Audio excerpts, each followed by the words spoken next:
All right, everyone, welcome to today's episode of Is It Prophecy here on Israel National Radio. I'm Ruth Sheva, and the show is syndicated as Messiah Hour on YouTube. Go to YouTube, type in Messiah Hour with Ari Louis. You can subscribe to the channel, take a look at our previous episodes.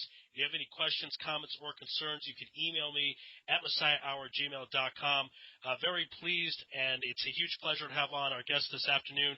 He's the communication director of Rescue Christians, and he writes a lot of great articles for Shobeat.com. Back to the program, Theodore Shobeat. Theodore, how you doing out there? Doing good, man. Thanks for having me. Yes, absolutely. I saw all these great articles that you posted on your Facebook page, and they're scary, but we got to talk about them. And I want to go first. This actually caught my attention that apparently in a country recently, in the biggest Muslim country of the world, Indonesia, they made a new law that you can't say Merry Christmas. Is that correct? Yeah. So, tell us about it. Sure. It's actually in a county in Indonesia. They have a county there where Sharia law is actually openly practiced, and they have Sharia police. And if you look into the region where it took place, it's in an area called Aceh. And they not only forbid Merry Christmas, but they also forbid saying Happy New Year. They forbid the use of fireworks during the New Year. They forbid any sort of Christmas tree or Christmas lights or any sort of Christian imagery cannot be presented in public in Aceh. And this is in Indonesia. Wow. And so also in Indonesia, you have an increasing intensification of Islamic fundamentalism going on. And there are people within Indonesia who are saying that the country is going down the road of Egypt, going down the road of other countries who have, with democracy, voted in Islamic fundamentalist government. Now, of course, you're always going to have your moderates and the people who don't want it, but the majority will rule. And like I always say, tyranny is founded in the masses. Tyranny is founded in the people, in the common people. It works from the ground up. So I think in the future, maybe not now, but in the next few years or so, in the future, I think it's going to become more and more conspicuous that Indonesia will be on its way to becoming a Sharia country. It is the largest Muslim country in the world, and so why is it so difficult to believe that Indonesia will go down the same road Egypt went down with voting in the Muslim Brotherhood? That's scary stuff. I want to know, is there a punishment? Do these people go to jail if they say Merry Christmas or Happy New Year? I believe they get arrested, they go to jail, and I believe they receive some sort of lashing. Oh my God! If I'm not mistaken, yeah. And also, do you know, Christmas is vehemently hated amongst Islamic fundamentalists. There was one Muslim sheikh who, in America, in fact, who recently said that to say Merry Christmas is worse than any sin within Islam. There's no sin greater than saying this. And people are like, well, that doesn't make any sense. Well, you have to, don't try to make sense of it, but there's a reason for this. There's a theological reason for this, and that is, like I said when I came in the show earlier, Islam is a result of a heretical controversy that happened in the 4th century, in which you had people saying that Jesus Christ cannot be God. God can have no son. And so what this Muslim sheikh said, and he explained everything he said was in accordance to Islamic theology. He said that to say Merry Christmas, let's not forget what's in the word Christmas is Christ. You're saying that Christ is divine and that Christ is the Son of God. He said this is the worst sin ever. Why? Because the entire Islamic religion was founded on the rejection of the divinity of Christ and of the sonship of Christ. So this is the reason why they have so much hatred. It's a theological reason. It's a very anti-Christian reason. Scary stuff. More scary stories to talk about. You posted also about a Muslim man going inside a church during a worship service and lighting a bomb. Yeah. I'm curious if you were able to find out if he just simply acted on his own or that was part of a larger organization and that was a direct motive to go after the people worshiping in the church. According to all the reports I read, Now there could be new information that has come out, but all reports I looked into, they don't know what group he was part of. If any group, if he was part of any group, since he was in Nigeria, it would be obvious that he was part of Boko Haram. Okay. But some people saying he's acting alone, but it doesn't really matter because, I mean, if he was part of Boko Haram and he blew himself up, or if he was a lone wolf and he blew himself up, I mean, what difference would it make? It's the same thing. And we have, I mean, think about it. We've had situations like that in the Western world. For example, in Salt Lake City, I remember, I think it was like in the year 2005 or 2006, there was a Bosnian immigrant who, in Salt Lake City, went to the Salt Lake City mall and opened fire, and he killed, I believe he killed 9 people, and he injured a bunch of others. And there was an off-duty police officer who took him down and killed him, just stuck him full of bullets and killed him. And people were saying, well, he wasn't part of any terrorist organization. He was just a lone wolf. And the answer to that is, well, why does it really matter? The fact is that we have this ideology that comes from Islam. We have this religion called Islam. We have people following it.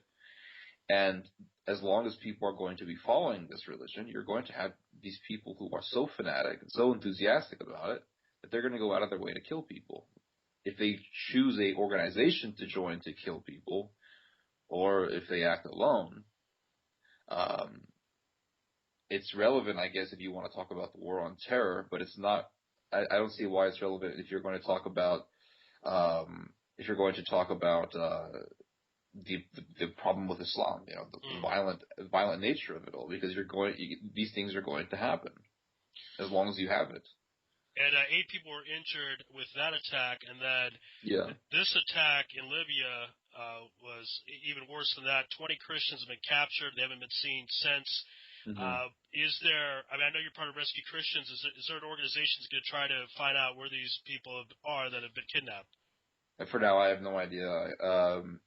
I don't know of any organizations that are involved in Libya, to be honest with you. Libya has become the Wild West, and a lot of people don't want to look into it, but, you know, we've talked about Syria, we've talked about Egypt, we've talked about Iraq with ISIS, but interestingly enough, how come very few people at least, are not talking a lot about Libya? I mean, now that the Benghazi controversy has kind of calmed down and has been swept under the rug, what about, you know, let's talk more about Libya.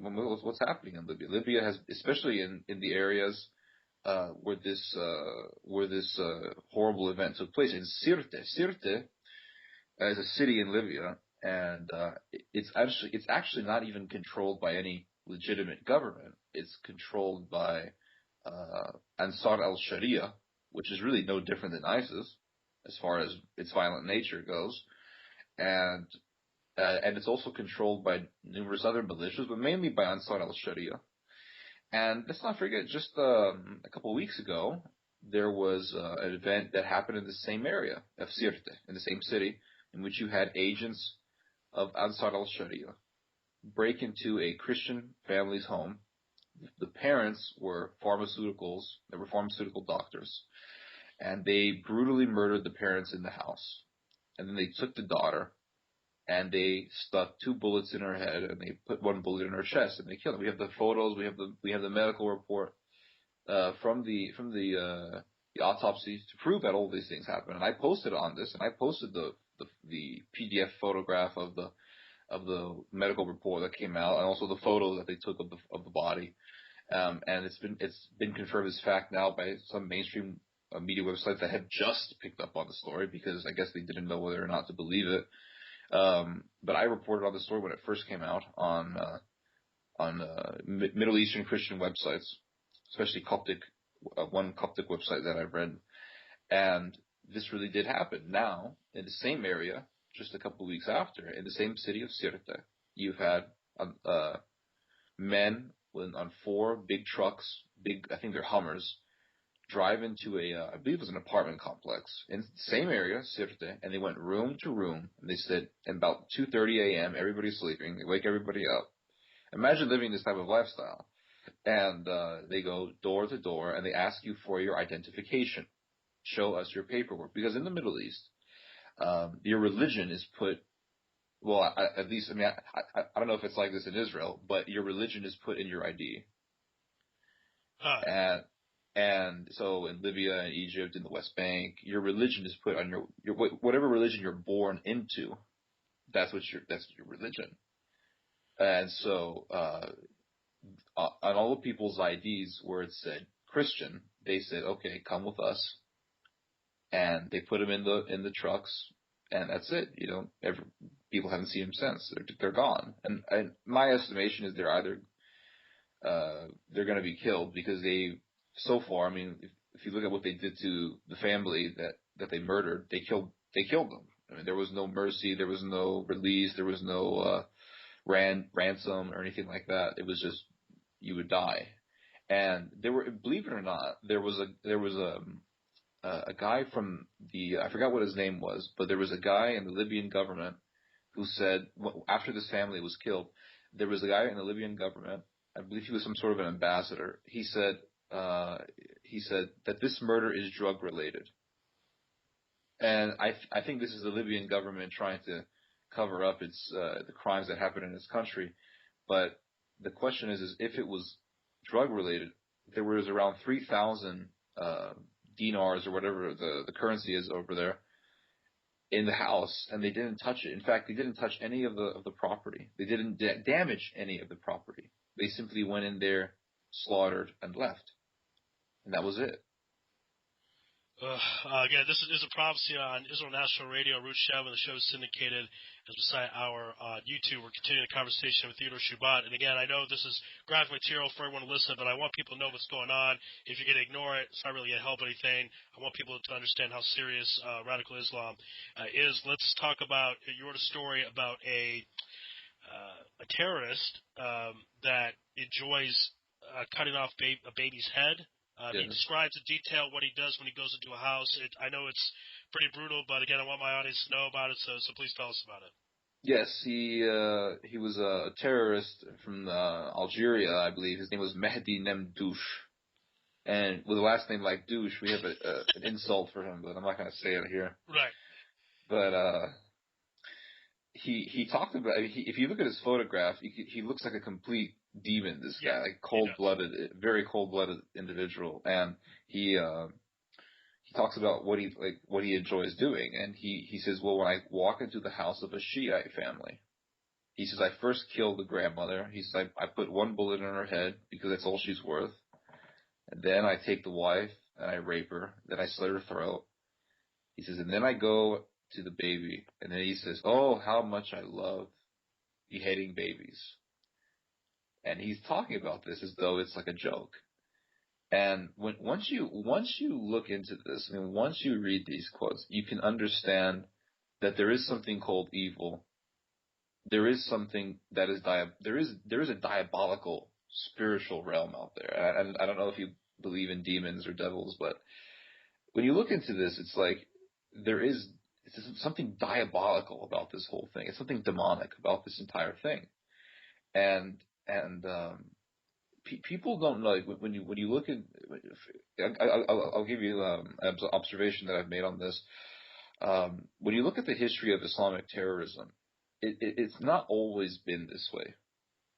It escalates. So when my father was a part of the PLO and followed Yasser Arafat, it was, and he would tell you this himself. It was, you throw a bomb and you leave. He says, in my generation, he would tell you, in my generation, nobody would ever imagine that we would have suicide bombers. Then all of a sudden, people started blowing themselves up. The next generation began to blow themselves up. And the generation before that thought, well, that's crazy. I mean, you would just throw a bomb and you leave. And then you have people hijacking planes and crashing them into buildings, and that's all part of the suicide bombing. And then now you have ISIS, and you have Ansar al-Sharia. You have these other groups, like the FSA or Al Qaeda or the Taliban or any of these other groups in Syria and Iraq. And the things that they do is, my dad told me, he says, we would never even think of this stuff. He said, we would never think of beheading babies. We would never think of eating people. In Syria, there was a video, I don't know if you saw it, but there was a guy, he was not part of ISIS. I'm trying to remember the name. It's the tip of my tongue. I'm trying to remember the name of the group that he was a part of. But he killed the Syrian soldier, and he took the guy's liver out, and he ate it right there raw. And people were like, well, this is not Islamic, and there's nowhere in the Quran or where it says to go out and eat kidneys or eat or do any sort of cannibalism. Well, this is true. It's nowhere in the Quran. You're right, but you cannot have Islamic theology unless you have. I would say there are three pillars within Islamic theology. You have the Quran, you have the Hadith, which is the life of Muhammad and his successors, his nearest successors, and then you have commentary on the Hadith and the Quran. And the commentary on the Hadith and the Quran is done by reputable schools of thought. So, for example, you have Hanafi, Sanafi, you have all these different schools of thought in the Sunni Islamic world, and in the Hanafi and the Sanafi school, there is, I would say actually in the Sanafi school, you have the teaching that it is okay to kill an enemy of Allah and eat his flesh, as long as you don't eat it raw. In the Al-Shafi'i school, which is I would say, most popular and the most respected school within Sunni Islam, this is what it says. Al-Shafi'i, who was the founder of the school of thought, this is what he said. He said, quote, "One may eat the flesh of a human body. It is not allowed to kill a Muslim, nor a free non-Muslim under Muslim rule, because he is useful for the society, nor a prisoner because he belongs to other Muslims. But you may kill an enemy fighter or an adulterer and eat his body."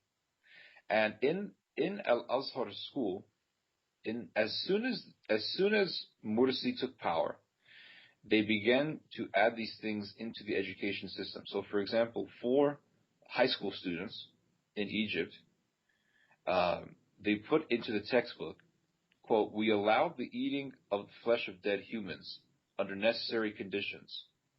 It," meaning dead human flesh, "must not be cooked or grilled to avoid haram or sin or wrongdoing.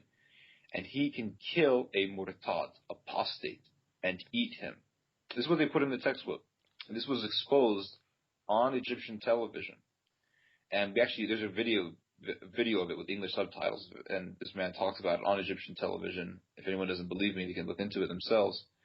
And so this is the same Al-Azhar University where Obama spoke at in 2009, if you don't remember. And this is what they teach now.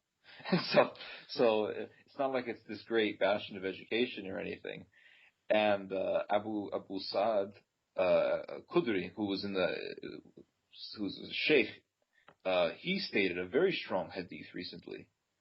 And in what they call the Sharat Hayat al-Sahaba, and he talked about how in the Battle of Uhud, which is one of the earliest battles of Islamic history, the helmet rings had been taken out of the Prophet's cheek, and blood began to flow from his face. And there was a Muslim named Malik ibn Sinan, and he sucked the wound with his mouth from Muhammad's cheek and began to drink Muhammad's blood. And Muhammad said, "Whoever wishes to see one who has mixed my blood with his own, let him look at Malik ibn Sinan. Anyone whose blood touches mine, him the fire of hell shall not desire." So Muhammad says here, whoever drinks my blood, he will have salvation. So the idea of drinking human blood or stuff like that is, there were people who drank Muhammad's blood. And here you have a major, reputable authority within Islam who is saying you can kill the enemy of Islam and eat him. Al-Shafi'i is saying this quite clearly. Wow. Again, this is a Prophecy in Israel National Radio, Root Sheva, and the show is syndicated as Messiah Hour on YouTube. Go to YouTube, type in Messiah Hour, subscribe to the channel. And as always, as I like to say, like with the last time you were on, people might be listening and said, "Hey, this is really sad stuff. Doesn't really apply to us. I'm sorry, I don't really care that much." Well, yeah. Theodore, let's talk about the airplanes, because 9/11, people may think is a distant memory. We don't know. There are definitely unanswered questions about some of the missing airplanes, and you have a interesting theory of what may have happened with those missing airplanes and what may be happening in the future. So please tell my audience about that. What the article is talking about in overall is that it is quite possible that the Malaysia Airlines and also Air Asia was done by terrorists. And what they do in the article is they compared the attacks on Malaysia flight MH370 and then Air Airlines flight QZ8501, and they said, okay, now let's look at what happened in Egypt not so long ago. Remember in Egypt, I believe it was in the 1990s or somewhere around that time, where they had a plane that crashed, and the plane was filled with Americans and other people, and they listened to the recording of the pilot, and the words that he was using, they say, pertained to killing himself, suicide. He wanted to kill himself. And the Egyptian government was trying to cover it up, and they were saying, no, this was just a technical difficulty, et cetera, et cetera. And so my father, in this article was simply saying that very likely the Malaysian government could be doing the same thing, but cues may be found on the passenger's body, where if any were wearing life jackets, that might indicate that the pilots had time to warn passengers of a water landing. Whether the bodies were found clothed or not might provide valuable evidence, as well as he said. Because if a person is ejected midair at 500 miles per hour, the force would rip off their clothing immediately. And so there was no life jackets found on these bodies. And so if the question is, if the pilot he knew that he was going to hit the water, he would have told the passengers to put the life jackets on. But why aren't there any life jackets found on these bodies that they find? Because there was no warning given. That's the potential conclusion. There was no warning given. And their question is whether if it was things like that, the pilot would have had plenty of time, make some sort of correspondence that the plane was going to crash or the plane was in an emergency situation. There was no report given by the pilot. So what was happening? What was going on? In other words, it's very suspicious behavior. We can't come over and say, oh, we have the conclusions, we know exactly what happened, but we can at least say that there was suspicious behavior going on.